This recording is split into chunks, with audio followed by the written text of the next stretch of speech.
ও মাই god, gym up টি-20 লিগে হারাহারি বোল্টের হয়ে কি খেলাটা দেখালো সাব্বির রহমান। দর্শক, জিম আপ টি-20 লিগে তৃতীয় ম্যাচে মাঠে নেমে হারাহারি বোল্টসকে জিতে বিশ্ব রেকর্ড করলেন সাব্বির। দর্শক, ভিডিওটি না টেনে সম্পূর্ণ দেখার অনুরোধ রইল। দর্শক, টস জিতে ব্যাটিং করতে নেমে নির্ধারিত 10 ওভারে 5 উইকেট হারিয়ে 120 রান করেন জোগাবার। 121 রানের জবাবে ব্যাটিং করতে নেমে শুরুতে উইকেটে হারিয়ে বিপাকে পড়ে যায় হারাহারি বোল্টস। 25 রানের মাথায় 5 উইকেট হারায় হারাহারি বোল্টস।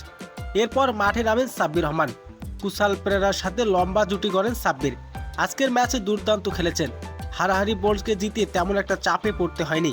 এদিন জিম আপ টি-20 লিগে তৃতীয় ম্যাচে মাঠে নেমে দুর্দান্ত খেলেছেন সাব্বির।